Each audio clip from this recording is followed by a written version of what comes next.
नमस्कार पाठकगण। मैं नितेश और आप देख रहे हैं आपका अपना YouTube channel Nitesh sir notes.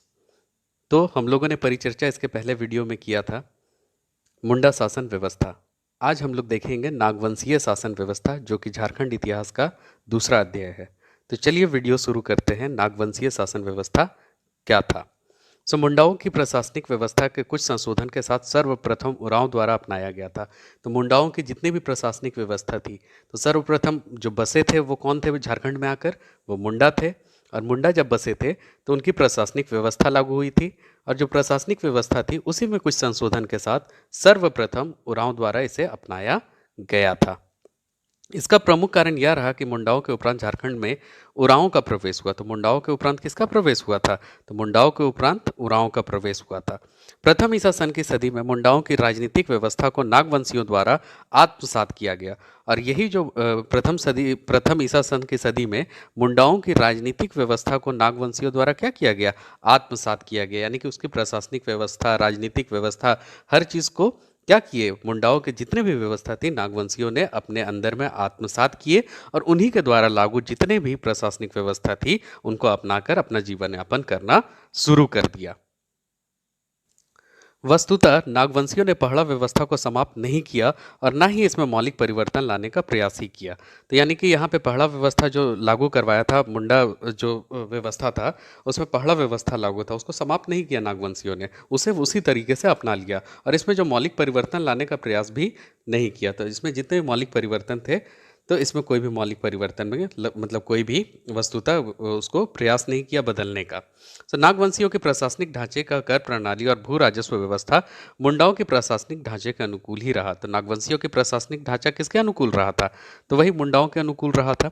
और कर प्रणाली भी किसके अनुकूल रहा था? तो मुंडाओं के अनुकूल। और कर प्रणाली में हम लोग देखे थे मुंडा शासन व्यवस्था में कि उसमें कोऑपरेटिव सिस्टम का लागू था। यानी कि सब मेलजोल के साथ में क्या करते थे?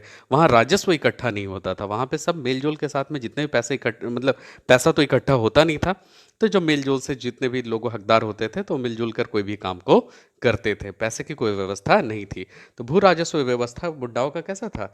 तो उसमें पैसे की कोई व्यवस्था नहीं थी। वही मुंडाओं का व्यवस्था प्रशासनिक ढांचे को भी क्या किया? अपने अनुकूल ही रखा और उसी को नागवंशियों ने आत्मसात किया। और यही प्रशासनिक और भू राजस्व ढांचा जो था पहली सदी से लेकर 16वीं सदी तक कायम रखा गया। तो पहली सदी से में नागवंशियों ने प्रवेश कर लिया था, 16वीं सदी तक क्या किया गया? इसी को कायम रखा।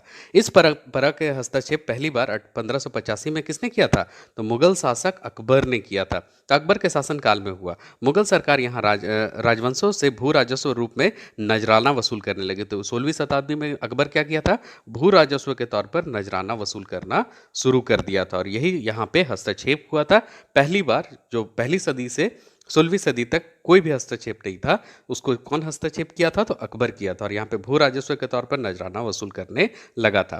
कालांतर में यह नियमित नजराना मालगुजारी कहा जाने लगा। तो यही नियमित नजराना जो भू राजस्व का नजराना था उसी को क्या कहा जाने लगा था? मालगुजारी कहा जाने लगा था। छोटा नागपुर खास कुकरा एवं सिंहभूम की शासन व्यवस्था चेरों की शासन व्यवस्था से मेल खाती थी। तो याद रखिएगा, छोटा नागपुर खास कुकरा एवं सिंहभूम की शासन व्यवस्था किसकी व्यवस्था से मेल खाती थी? तो चेरों की शासन की व्यवस्था से मेल खाती थी। मुगलों की देखा देखी दीवानी, वकीली, पटवारी तथा अमीन आदि पदाधिकारी यहाँ पे भी थे। तो मुगलों का देखा देखी क्या किया? नागवंशियों ने भी दीवान को अपने पास रखा, वकील थे, पटवारी था, अमीन था और पदाधिकारी भी यहाँ पे थे। किंतु प्रशासन की नींव जनजातीय पहड़ा ग्रामवासी संपूर्ण गांव के विवादास्पद विषयों को सर्वसम्मति से तय कर दिया करते थे। तो यहाँ पे क्या था कि वहाँ पे पहला ग्रामवासी क्या करते थे? संपूर्ण गांव के विवादास्पद विषयों को सर्वसम्मति से, यानी आपसी मेलजोल से उसको क्या कर लिया करते थे? तो हल कर लिया करते थे। और यहाँ पे सब पदाधिकारी होने के बावजूद प्रशासनिक की नींव जनजातीय पहड़ा ग्रामवासियों पर ही टिकी थी। तो ऐसा करने से पंचायत का निर्णय ही सर्वमान्य समझा जाता था। जो पंचायत निर्णय ले लिया उसी को सर्वमान्य समझा जाता था। इस विशाल भूखंड में जैसे जैसे जागीरदारों जमींदारों का उत्थान हुआ, वैसे वैसे उनका महत्व अत्यधिक बढ़ता गया। तो इस भूखंड में किसके उत्थान हुए? जागीरदार हुए, जमींदार हुए, और वैसे वैसे उनका महत्व क्या हो गया? अत्यधिक बढ़ता चला गया था। फलस्वरूप पंचायतों के निर्णय जमींदारों के निर्णय समझे जाने लगे। तो जो पंचायत यहाँ पे निर्णय ले रहा था, इसको किसका निर्णय समझा जाने लगा था? तो जमींदारों का निर्णय समझा जाने लगा था, क्योंकि इनका महत्व क्या हो गया था? उस समय के दौर में अत्यधिक बढ़ता चला गया था। और जागीरदारों का मतलब क्या हो गया? उत्पत्ति हुआ था, जमींदारों का उत्पत्ति हुआ था। तो जो भी पंचायत निर्णय लेती थी, सर्वमान्य समझा जाता था। अब वो जमींदारों का निर्णय समझा जाने लगा। नागवंशीय शासन का व्यावसायिक वर्ग थे। तो नागवंशीय शासन में व्यावसायिक वर्ग के बारे में वर्गीकरण किया गया है। तो याद रखिएगा, ये व्यावसायिक वर्ग है। अगर नोट डाउन करना है तो इसको व्यावसायिक वर्ग लिखे। कौन कौन थे व्यावसायिक वर्ग? जो कार्य करते थे, तो बढ़ई थे, चर्मकार थे, लोहार थे, धुनिया थे, कुम्हार थे इत्यादि। इसके अतिरिक्त इस समृद्धशाली प्रदेश में कृषकों की बहुली थी। तो यहाँ पे क्वेश्चन उत्पन्न होता है कि व्यावसायिक वर्ग इनमें से नागवंशीय शासन में कौन कौन थे? तो बढ़ई, चर्मकार, लोहार, धुनिया, कुम्हार और कृषक भी थे। और कृषक की बहुलता बहुत ज़्यादा थी। सो ये कृषक वर्ग जमींदारों के अधीन थे, जिसके कारण प्रशासन में उनकी कोई भागीदारी यानी भागीदारी नगण्य थी। तो कृषक तो थे, लेकिन किसके अंडर में थे? तो जमींदारों के अधीन थे, जिसके कारण प्रशासन में उनकी कोई भी भागीदारी नहीं थी, जिसको नगण्य कह सकते हैं। 1585 से 1765 ईस्वी तक इन जमींदारों की संख्या निरंतर वृद्धि होती रही, जिसके कारण जनजातीय प्रशासनिक व्यवस्था प्रभावित होती रही। तो देखिएगा, 1585 से 1765 ईस्वी में क्या हो गया? जमींदारों की संख्या में निरंतर वृद्धि होती रही है, जिसके कारण क्या हो गया? जनजातीय प्रशासनिक व्यवस्था प्रभावित होती रही। तो जनजातीय प्रशासनिक व्यवस्था पंचायतों पर निर्भर करती थी। अब इसका सभी निर्णय कौन लेने लगे? जमींदार। और इस जमींदारों का निर्णय को पंचायतों का निर्णय समझा जाने लगा था। सो फलस्वरूप मुगल काल के अंत का प्रशासन का वह स्वरूप नहीं रह गया जो 1585 ईस्वी से पहले था। तो एक सदी से लेकर 1585 ईस्वी तक जो स्वरूप था प्रशासन का, मुगल काल के अंत तक आते आते वो प्रशासन का स्वरूप नहीं रह गया। तो प्रशासन क्या हो गया था? बहुत ज़्यादा बदल गया था। जमींदार क्या किए थे? उस प्रशासन का पहल को अपने अधीन लेना शुरू कर दिए थे। दुर्जन साल, रघुनाथ शाह, राम शाह जैसे शासकों ने प्रशासन को नया ढांचा दिया। तो याद रखिएगा, दुर्जन साल नागवंशी शासक थे, रघुनाथ शाह नागवंशी शासक थे, राम शाह नागवंशी। तो ये क्वेश्चन भी बनता है कि कौन कौन से नागवंशी शासक है। इसके साथ में एक और नाम दे देगा और उसमें से चार में से एक को बोलेगा कि कौन सा नागवंशी शासक नहीं है। तो नागवंशी शासक का नाम भी आपको पाठकगण याद रखना है। तो इन शासकों जैसे शासकों ने प्रशासन को नया ढांचा दिया था। यह नया ढांचा न केवल मुगल पद्धति पर आधारित था, वरन अन्य भारतीय स्वतंत्र राज्यों के प्रशासन के समान भी था। तो नया ढांचा केवल किसके पद्धति के समान था? तो मुगल पद्धति पर आधारित था, और वरन अन्य भारतीय स्वतंत्र राज्यों के प्रशासन के समान भी था। तो भारतीय स्वतंत्र राज्यों को जैसा प्रशासन था, उस तरह से नागवंशियों का भी क्या था? अपना प्रशासनिक ढांचा था। दीवान और फौजदारी जैसे विभाग स्थापित नहीं हुए थे, किंतु पंचायतों इन विभागों के कर्तव्यों का निर्वाह करती थी। तो दीवान और फौजदारी यहाँ पे क्या थे? इस तरह के विभाग स्थापित नहीं हुए थे, किंतु पंचायत क्या करते थे? इन विभागों का कर्तव्य का निर्वाह करते थे। तो सब दीवानी फौजदारी का निर्वाह कौन करेगा? पंचायत करेगा। राजाओं तथा जमींदारों के महल एवं गढ़ों घने जंगलों में सामरिक दृष्टि से महत्वपूर्ण स्थानों पर हुआ करते थे। तो राजाओं तथा जमींदारों का जो महल होता था और गढ़ होता था, कहाँ पे स्थापित होते थे? जंगलों में। सामरिक दृष्टि से यहाँ पे क्या होते थे? महत्वपूर्ण होते थे। ये मतलब क्या होता था? सामरिक दृष्टि से इसलिए महत्वपूर्ण होता था क्योंकि जो भी राजा होते थे तो उनको थोड़ा सा मतलब आइसोलेशन, मतलब एकलपन चाहिए रहता था, जिसके कारण वो क्या होता था? एक स्ट्रैटेजिक पॉइंट होता था, जहाँ पे क्या होता था कि वो राजा आराम से रह सकते थे और कोई भी निर्णय ले सकते थे। इन किलों एवं गढ़ों को कहीं कहीं बंदी गृह भी बनाए हुए थे। तो इन किलों को जंगल में क्या किए थे? घने जंगलों में बंदी गृह भी बनाए हुए थे। जैसे दोईसा के नवरत्नगढ़ में राजाओं जमींदारों के पास निजी सेना होती थी। तो दोईसा के नवरत्नगढ़ में क्या होते थे? राजाओं के पास, जमींदारों के पास निजी सेना होती थी, जिनका प्रबंध वे अपनी आर्थिक शक्ति के आधार पर करते थे। तो जिसका प्रबंध कौन करता था अपने आर्थिक शक्ति के आधार पर? तो वही जमींदार करते थे, राजा करते थे।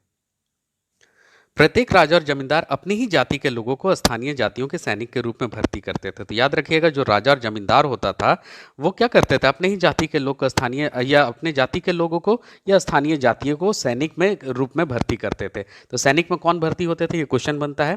तो अपने जाति के लोग या फिर स्थानीय जातियों को अपने सैनिक में भर्ती करते थे। उनके भरण पोषण के लिए राजा और जमींदार ही उत्तरदायी होते थे। तो उनके भरण पोषण के लिए कौन उत्तरदायी होते थे? तो राजा और जमींदार उत्तरदायी होते थे। बंदूक जैसे आग्नेय शास्त्र भी थे, किंतु बनित करीच, सांग, धनुष बाण तथा तलवारों की ही प्रधानता थी। तो इन नागवंशियों के पास में क्या था? बंदूक जैसे आग्नेय शास्त्र भी थे, शस्त्र भी थे, किंतु बनित, किरीच, सांग, धनुष बाण तथा तलवारों की प्रधानता अधिक थी।